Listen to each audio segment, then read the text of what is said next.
नमस्कार दोस्तों। इस क्लास में हम टाइप ऑफ स्पीसीज के बारे में बात करेंगे। जातियों के कुछ प्रकार है जिनसे एग्जाम में क्वेश्चन पूछे जाते हैं।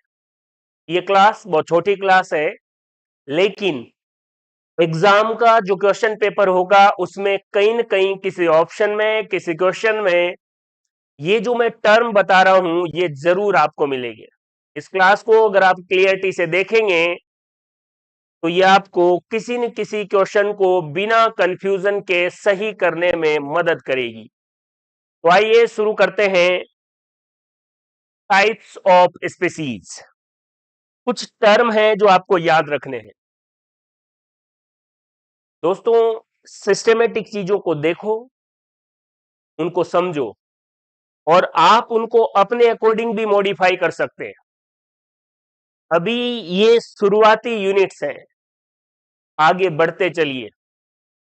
एक एक यूनिट या उसके एक एक चैप्टर में मैं आपको पूरी बायोलॉजी की सैर करवाऊंगा, और केवल रफली नहीं, इसी बेहतरीन पैटर्न में। क्या बोर्ड पर लिखा हुआ है, केवल सटीक तरीके से चीजें हैं, बेवजह की एक सिंगल लाइन नहीं है।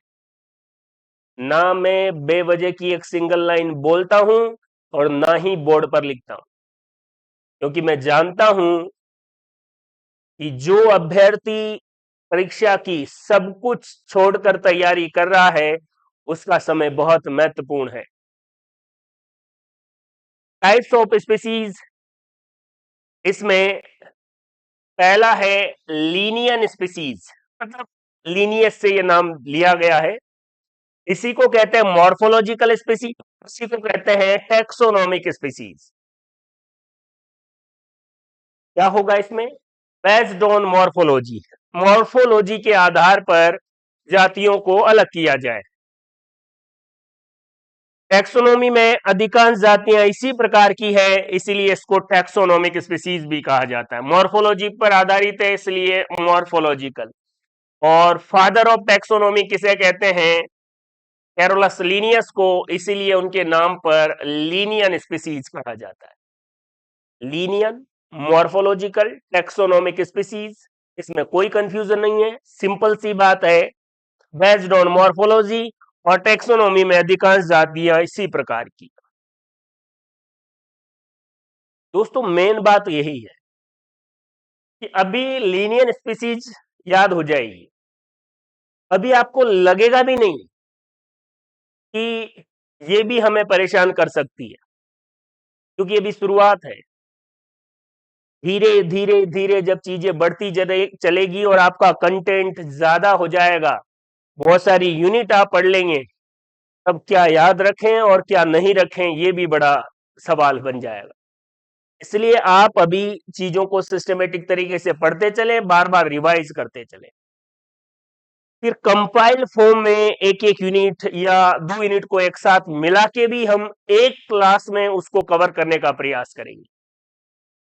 सारी बातें बताकर इस क्लास को मैं बेवजह लंबा नहीं करना चाहता, लेकिन आपने फर्स्ट ग्रेड बायोलॉजी के लिए कोर्स लिया है, बेफिक्र हो जाइए और जो कंटेंट आपको प्रोवाइड किया जा रहा है उसको बहुत अच्छे से रिवाइज करना शुरू कर दीजिए, बस।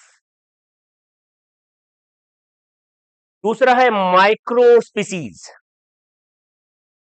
माइक्रो स्पीसीज, इसे जॉर्डन स्पीसीज के नाम से भी जाना जाता है। क्या है? Very little variation among them because produce asexually.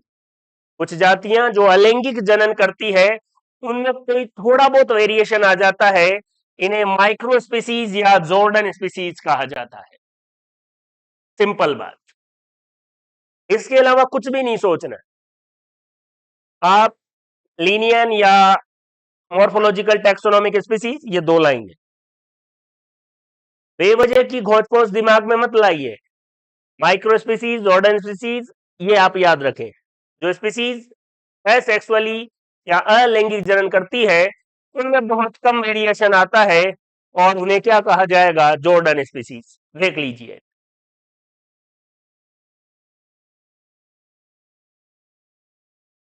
Exam के लिए सबसे महत्वपूर्ण जो है वो ये सिबलिंग स्पीसीज है। स्कूल में अगर आप बहन भाई पढ़ते हैं तब ये सुना भी होगा कि ये दोनों सिबलिंग है, और ये आपको याद भी होनी चाहिए। एग्जाम में काफी ज्यादा बार पूछी गई स्पीसीज सिबलिंग स्पीसीज है।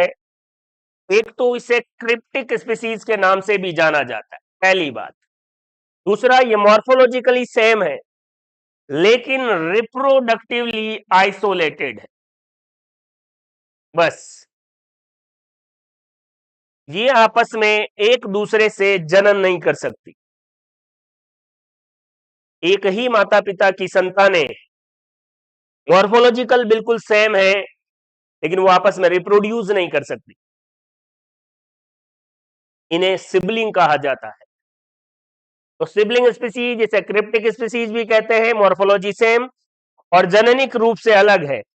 They can not interbreed among themselves, ये आपस में जनन नहीं कर सकते। याद रख लीजिए इसे, सिबलिंग स्पीसीज। और ये टेक्सोनोमी के जो भी टॉपिक पढ़ रहे हैं, जो लाइनें दी गई है उनके टर्म्स को सटीक तरीके से याद कीजिए। कौन सी बुक में क्या लिखा हुआ है, क्यों लिखा हुआ है, आपको इस झंझट में पढ़ने की जरूरत नहीं है। हाँ, कहीं पर अगर आपको ये लगे कि मैं कोई चीज गलत बता रहा हूं या आपको लग रहा है कि इसमें हमें कोई कंफ्यूजन है, शायद ये अलग बता रहे हैं सर, तो आप फिर मुझे व्हाट्सएप कर सकते हैं, क्योंकि गलत तो बिल्कुल नहीं हो सकता। क्लियर है बात? सिबलिंग स्पीसीज क्रिप्टिक स्पीसीज है, मॉर्फोलॉजिकल सेम है और रिप्रोडक्टिवली आइसोलेटेड है, आपस में इंटरब्रीड नहीं कर सकते। दो और है, एलोपैट्रिक स्पीसीज और सिम्पैट्रिक स्पीसीज। एलोपैट्रिक का मतलब है अलग अलग भौगोलिक क्षेत्र और सिम्पैट्रिक का मतलब है एक ही भौगोलिक क्षेत्र। तो बेवजह उलझन की जरूरत नहीं है। एलोपैट्रिक जब भी टर्म आए इसका मतलब ये हुआ है कि मॉर्फोलॉजिकली सिमिलर है लेकिन अलग अलग ज्योग्राफिकल एरिया में पाई जाएगी। और सिम्पैट्रिक स्पीसीज जो है वो एक ही ज्योग्राफिकल एरिया में पाई जाएगी। क्लियर है? एलोपैट्रिक और सिम्पैट्रिक अलग अलग ज्योग्राफिकल या भौगोलिक क्षेत्र में एलोपैट्रिक, और एक ही भौगोलिक क्षेत्र में उन्हें क्या कहा जाएगा? सिम्पैट्रिक। जब स्पीशिएशन या जाति उद्भवन पढ़ेंगे तब बहुत अच्छे से एलोपैट्रिक और सिम्पैट्रिक को भी देखेंगे। अभी आप इतना याद रख लीजिए, डिफरेंट ज्योग्राफिकल एरिया एलोपैट्रिक और सेम या सिमिलर ज्योग्राफिकल एरिया सिम्पैट्रिक। देखिए आगे अगर हम बात करें तो दो टर्म और है, एलोक्रोनिक और सिंक्रोनिक। क्रोनिक शब्द का अर्थ जो है वो टाइम से रिलेटेड है, टाइम पीरियड से संबंधित है। एलो का मतलब वही अलग और सिन का मतलब एक साथ। देखिए, allochronic species found in different time period, जैसे पृथ्वी पर मानव और डायनासोर हुए लेकिन अलग अलग समय पर हुए, तो ये दोनों एलोक्रोनिक स्पीसीज है। लेकिन अगर found in same time period, इस समय डायनासोर थे, उसी समय आर्कियोप्टेरिस भी पाया जाता था। आर्कियोप्टेरिस बहुत महत्वपूर्ण क्वेश्चन है, ये देख लीजिए। ये जो आर्कियोप्टेरिस है ये कनेक्टिव लिंक है, इसके बीच की connective link between reptiles and aves. सरीसृपों और पक्षियों के बीच की योजक कड़ी आर्कियोप्टेरिस है, जो डायनासोर के सिनक्रोनिक स्पीसीज है। एलोक्रोनिक, सिनक्रोनिक। और दो टर्म और याद रखने हैं, देखिए, पैलियो स्पीसीज और नियोंटोलॉजिकल स्पीसीज। पैलियो जो शब्द है ये पैलियोंटोलॉजी से लिया गया है, जीवाश्म विज्ञान जिसमें फोसिल्स की स्टडी की जाती है उसे पैलियोंटोलॉजी कहा जाता है। पैलियो स्पीसीज का मतलब है ऐसी स्पीसीज जो एक्सटिंक्ट हो चुकी है, विलुप्त हो चुकी है, now present in form of fossils, जो अब केवल जीवाश्म के रूप में प्रेजेंट है, उन्हें पैलियो स्पीसीज कहा जाएगा। और एक टर्म और है, neontological species, species that are living presently. वे जातियां जो वर्तमान में उपस्थित है, प्रेजेंट है, नियोंटोलॉजिकल स्पीसीज कहलाएगी। ये जो टाइप्स ऑफ स्पीसीज है, इसके जो टर्म है, इनके जो टर्मिनोलॉजी है, उसको आप सटीकता के साथ याद रखेंगे। तो वीडियो को ध्यान से देखेंगे, बिना एक दूसरी स्पीसीज से कंफ्यूज हुए बिना अपनी जो टर्म्स है उनको पकड़कर आप टाइप ऑफ स्पीसीज का ये पूरा वीडियो समझेंगे, सिस्टमेटिक नोट्स बनाएंगे और बार बार रिवाइज कर कर एग्जाम में, मैं फिर कह रहा हूं, एग्जाम में एक क्वेश्चन जरूर या किसी न किसी ऑप्शन में ये जो मैंने टाइप्स ऑफ स्पीसीज बताए हैं ये जरूर आएंगे। तो पूरा वीडियो ध्यान से देखिए, अच्छे से नोट्स बनाइए और अपनी बेहतरीन तैयारी कीजिए। थैंक यू, धन्यवाद।